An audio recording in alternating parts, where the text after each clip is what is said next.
Hello viewers, راځئ چې زده کړو د انګلیش بیسیک sentences with Pashto translation. Viewers ویډیو کمپلیټ وګورئ او چینل سبسکرایب کړئ. Sentence day we need speaking practice. Practice means تمرین یا مشق. Need اړتیا موږ د خبرو تمرین ته اړتیا لرو. Read English newspaper.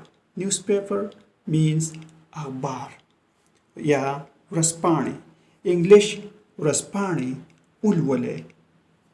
بل سنټنس دی زموږ سره we can learn. مونږه زده کولی شو. learn کې باندې زده کړه.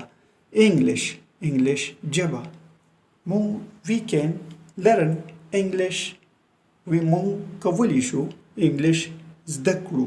بل سنټنس دی she can write. هغه لیکلی شي انګلیش یعنی هغه انګلیش لینګویج لیکلی شي. she can write English. هغه کولی شي انګلیش ولیکي. بل سنټنس دی I can speak. زه په انګلیش کې خبرې کولی شم. سنټنس دی Are you coming? تو راځئ. Are you coming? بل سنټنس دی I am not coming.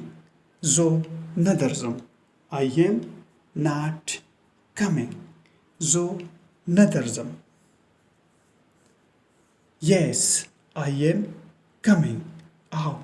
زه درځم. Yes, I am coming.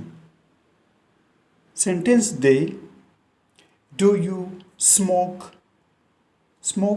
Cigarettes کلو ته وایي. آیا تو cigarettes کې Do you smoke? بل سنټنس دی I smoke sometime.